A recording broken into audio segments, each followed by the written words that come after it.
Question ये है कि ये 31 ड्रोन्स हमारे लिए काफी हैवी या नहीं। 31 को सुनकर इसके प्राइस का अंदाजा आपको लग ही चुका होगा कि इन्हें खरीदना कितना कॉस्टली पड़ रहा है। इसका मेन काम है सर्विलांस करना, ठीक वैसे ही जैसे सीसीटीवी काम करता है, पर ये उतने तक ही लिमिटेड नहीं रहता। इसके फीचर्स के बारे में जानकर आप हैरान हो जाओगे। इसमें अलग अलग सेंसर्स लगे हैं और ये अपने साथ वेपन्स को भी कैरी करता है। इसके इसी फीचर्स की वजह से ये इंडियन नेवी की पहली चॉइस बनी हुई है। इतने बड़े ओशन की अगर हर समय निगरानी रखनी है, तब ये हमारा काम बनता है कि इसे परचेस करवा के इंडियन नेवी को सौंप दिया जाए। बात हो रही है यूएस के MQ-9 की, जो कि एक अनमैन एरियल व्हीकल कहलाता है और आसान भाषा में आप इसे ड्रोन भी कह सकते हैं। अभी के समय हमने ऐसे 2 MQ-9 लीज पर ले रखे हैं और इसे 31 MQ-9 ड्रोन्स खरीदने की बात हो चुकी है। हालांकि पैसे की बात नहीं है, इंडिया चाहे तो इसके पैसे चुका भी सकता है, पर ये कॉस्टलियर है, ये तो हमें मानना पड़ेगा। अप्रोक्स 2 MQ-9 के प्राइस में एक राफेल मिल सकता है, तो ये महंगा तो है, पर इतने बड़े इंडियन सब कॉन्टिनेंट की और इंडियन ओशन की निगरानी करना मैनुअली काम नहीं है। हमें इसके लिए टेक्नोलॉजी ही चाहिए और MQ-9 जैसे ड्रोन्स होने से हम न सिर्फ सर्विलांस कर पाते हैं, बल्कि एनिमी को इसका डर भी रहता है कि ये कोई वेपन हमारे ऊपर न छोड़ दे। चलिए एक एक करके चीजों को जानने की कोशिश करते हैं कि ये MQ-9 ड्रोन्स हमारे लिए कितना इंपॉर्टेंट है, खास करके इंडियन नेवी को इसका कितना फायदा हो रहा है। अब ये ड्रोन 40,000 फीट की ऊंचाई तक आसानी से उड़ लेता है और इसकी पेलोड कैपेसिटी भी अच्छी खासी मानी जाती है। अराउंड 2000 केजी से ऊपर का सामान ये अपने साथ रख लेता है और सर्विलांस के लिए इतनी हाइट काफी है।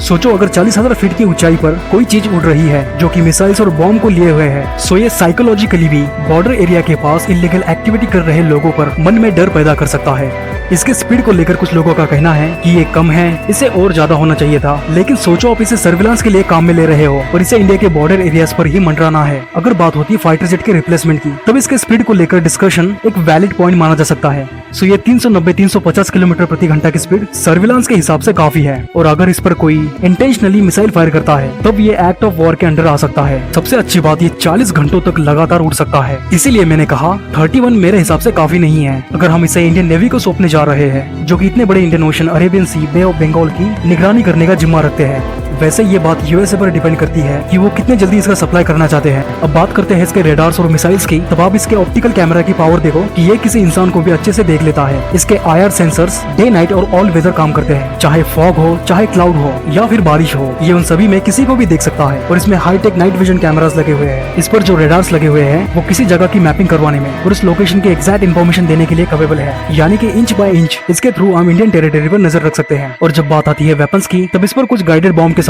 हेलीफायर जैसी मिसाइल्स भी लगी हुई है, जो एयर टू ग्राउंड वर्क करती है और ये एक स्पेशल टाइप के फ्यूल पर वर्क करता है, यानी कि इसका इंजन सोलर ऑपरेटेड नहीं है। इसे हर 40 घंटे के बाद रिफ्यूलिंग के लिए उतारना होता है। ऐसे करके इसका मेंटेनेंस का काम भी बढ़ जाता है। और भी कुछ छोटी मोटी चीजें हैं जो कि अगर अच्छा हो यूएसए हम पर छोड़ दे और हमें बार बार इसके मेंटेनेंस के लिए इसे यूएस के पास लेकर न जाना पड़े। बात अगर करें स्वदेशी की, तो इंडिया भी ऐसे ही कुछ प्रोजेक्ट पर काम कर रहा है। रुस्तम 2 जो कि अभी ऑफिशियली तपस बन चुका है, ये हमारे लिए MQ-9 का काम कर सकता है, जिसके फ्लाइट को 2025 के अक्टूबर मंथ में टेस्ट किया गया था। वैसे हमें सेंसर्स और रेडार्स में एक्सपर्टीज मिल चुकी है, हम मिसाइलों को भी काफी हद तक सुधार चुके हैं। अब बस जरूरत है ऐसे ही कुछ ड्रोन की, जो कि हमारे बॉर्डर्स को और भी ज्यादा सिक्योर बनाने में हेल्प कर सकते हैं। वैसे ये MQ-9 हमें 2029 के पहले तो नहीं मिलने वाले, जो कि काफी ज्यादा एक्सपेंसिव भी है। सो ऐसे में क्या हमें और भी ज्यादा लीज पर लेने चाहिए या फिर इसके अल्टरनेटिव की तरफ भी देखना चाहिए। अब बात करते हैं ये इंडियन नेवी के लिए कितना इंपॉर्टेंट हो सकता है। अब देखो, ये इंडियन ओशन में सिर्फ सर्विलांस ही नहीं करेगा, हम इससे और भी कई काम करवा सकते हैं। कहीं पर इलीगल फिशिंग हो रही होती है, कहीं पर बॉर्डर क्रॉसिंग हो रही होती है, कहीं पर माइनिंग हो रही होती है, कहीं चाइना अपने स्पाई शिप को डिप्लॉय कर देता है,